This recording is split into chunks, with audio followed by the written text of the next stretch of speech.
देखिए सर, आने वाला टाइम ऐसा आ रहा है कि इंडियन स्टॉक मार्केट के अंदर ही पैसे बनेंगे, बाहर के मार्केट में पैसे नहीं बनेंगे। ये चीज़ आप सोच रहे हैं कि बस मैं ऐसे ही बोल रहा हूँ, लेकिन आपको शॉर्ट में मैं कुछ रीज़न बताऊँगा। अभी इसके ऊपर बहुत डिटेल्स में एक वीडियो आने वाली है जो लगभग 15 मिनट तक हो सकती है, या फिर 18 मिनट तक, या फिर उससे ऊपर की हो सकती है। मुझे नहीं लगता है कि 15 मिनट से कम की वीडियो होगी। उसमें मैं डिटेल्स में आपको बताऊँगा कि क्या क्या रीज़न्स है जिसकी वजह से मैं आपको ये कह रहा हूँ कि इंडियन स्टॉक मार्केट के अंदर ही पैसे बनेंगे। यहाँ पर मैं बस एक दो बात जो कि मेन रीज़न है उसके ऊपर मैं बात करता हूँ। डिटेल्स वीडियो बहुत जल्दी आने वाली हैं, तो चैनल को ज़रूर सब्सक्राइब करके रखिए। तो चलिए चैनल को सब्सक्राइब कर लीजिए, वीडियो को एक लाइक करके ज़्यादा से ज़्यादा शेयर कर दीजिए, और क्या कहते हैं, चलिए चलते हैं हम अपने मुद्दे की तरफ। देखिए सर, डायरेक्टली अगर हम मुद्दे की बात करें तो सबसे पहले अगर आप यूएस मार्केट की बात करें तो यूएस में आपको याद होगा कि महीना दिन पहले रिसेशन की बात की जा रही थी, बहुत ज़्यादा ज़ोरों शोरों पर थी रिसेशन की बात।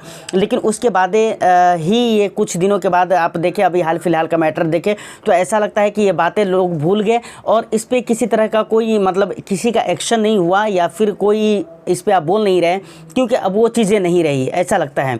लेकिन अभी हाल फिलहाल में देखें तो फिर से रिसेशन की बातें उठने लगी है, समझ रहे हैं ना। और उसके बाद लगभग मनी कंट्रोल के एक रिपोर्ट के तहत अगर आज के डेट में देखा जाए तो जो दुनिया के 3-4 अर्थव्यवस्था जो सबसे बड़ी अर्थव्यवस्था मानी जाती है, उनमें सबसे पहले नंबर पे तो यूएस आ जाता है, और दूसरे नंबर पे लगभग चाइना आता है, समझ रहे, दूसरे या तीसरे नंबर पे, चौथे नंबर पे हमारा इंडिया आता है, समझ रहे हैं ना।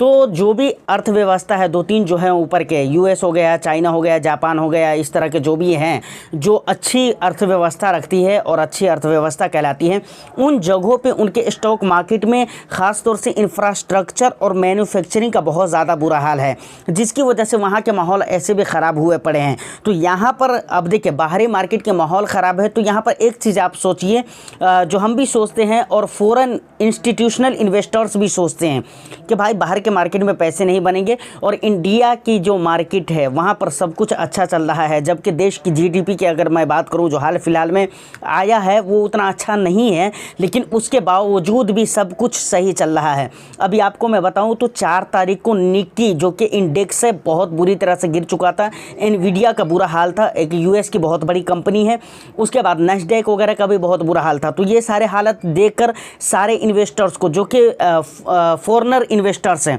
उनको ये बातें समझ में आ रही है कि भाई बाहरी मार्केट में अब पैसे नहीं बनेंगे, पैसे इंडियन स्टॉक मार्केट में ही बनेंगे।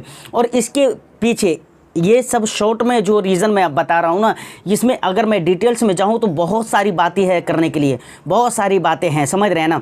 लेकिन मैं शॉर्ट में ही रखना चाहता हूँ। आप चैनल को सब्सक्राइब कर लीजिए, बहुत जल्दी इसके ऊपर डिटेल्ड वीडियो आएगी जहाँ पर मैं आपको बिल्कुल एक्सप्लेन करके बताऊँगा कि क्यों इंडियन स्टॉक मार्केट में ही पैसे बनेंगे। और देखिए, इंडियन स्टॉक मार्केट में ख़ास तौर से यहाँ पर मैं म्यूचुअल फंड इन्वेस्टर्स की एक बात करना चाहूँगा। देखिए, हम लोग गलती क्या करते हैं ना, गलती ये करते हैं कि भाई हम अपनी पोर्टफोलियो सही से डिज़ाइन नहीं करते हैं, जिसकी वजह से गिरावट होती है, फिर भी हमें तकलीफ़ होती है। और कभी कभी मार्केट ऑल टाइम हाई पर हो, वहाँ पर भी हमारे को तकलीफ़ होती है। अब इन दोनों कारण को थोड़ा समझ लीजिए, उसके बाद हम बात को, कहानी को ख़त्म कर देते हैं। डिटेल वीडियो आने वाली है, लगभग 15 मिनट 18 मिनट की वीडियो होगी। मुझे नहीं लगता 15 मिनट से पहले की वो वीडियो होगी कि इतना कम टाइम उसमें लिया गया होगा, समझ रहे हैं ना। लेकिन हाँ, वीडियो में जो आपको वैल्यू क्रिएट होगा, यकीनन जो वैल्यू आपको मिलने वाला है उसका जवाब नहीं रहेगा। देखिए, अब गलती क्या होती है ना कि जब ऑल टाइम हाई मार्केट होती है, BSE small cap, mid cap ऊपर की तरफ जा रहे हैं, सेंसेक्स और निफ्टी 50 ऊपर की तरफ जा रहे हैं, लेकिन उसके बावजूद भी लोग कमेंट करते हैं कि भाई हमारी जो पोर्टफोलियो है वो नेगेटिव रिटर्न्स दे रहे हैं, जबकि मार्केट ऑल टाइम हाई है। तो वहाँ पर रीज़न क्या होते हैं कि आपके जो पोर्टफोलियो होते हैं ना, उसमें बहुत ज़्यादा सेक्टरल एंड थीमेटिक फंड आपने ऐड करके रखा हुआ होता है, जिसकी वजह से वहाँ पर आपको बहुत ज़्यादा बुरा हाल देखने को मिलता है। जबकि Nifty, Sensex, BSE small cap, mid cap, Nifty small cap, mid cap वगैरह वगैरह, ये सारे इंडाइसेस ऊपर की तरफ होते हैं। तो बगैर ज़रूरत का फंड आप ऐड ना करें, समझ रहे हैं। जो ज़रूरत की चीज़ें हैं उसको ही आप ऐड करके रखें।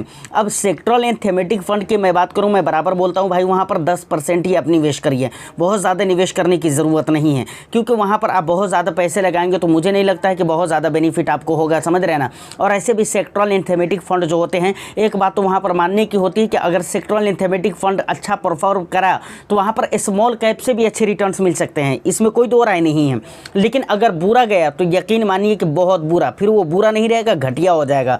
तो इस बातों का आप ख्याल रखें, समझ रहे हैं। और गिरावट के टाइम पे तो ऐसे भी लोग मुरझा जाते हैं, समझ रहे हैं। तो अपने रिस्क टॉलरेंस को आप याद रखते हुए ही निवेश करिए और इंडियन स्टॉक मार्केट में आपको बने रहना है। हाल फिलहाल में मार्केट में शॉर्ट ड्यूरेशन में क्या हो रहा है, इन चीज़ों पर आप बिल्कुल ध्यान ही मत दीजिए। अगर आपको पैसे बनाना है तो आप देखिए कि भाई मैंने निवेश कब के लिए किया है।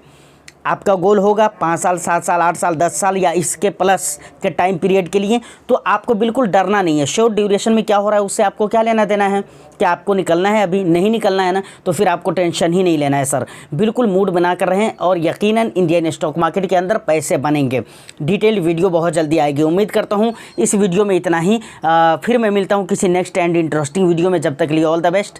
Thank you for watching. बस एक रिक्वेस्ट करूँगा, चैनल को ज़रूर सब्सक्राइब कर लीजिए, वीडियो को लाइक एंड शेयर कर दीजिए और फिनविन फिनेंस चैनल को भी आप अपना प्यार ज़रूर दीजिए। वीडियो के डिस्क्रिप्शन में आपको चैनल वगैरह का और सोशल मीडिया वगैरह का लिंक मिल जाएगा। तो उन सारी जगहों पे मैं चाहता हूं कि आप मेरे से कनेक्ट रहें, मुझसे आप बात करें।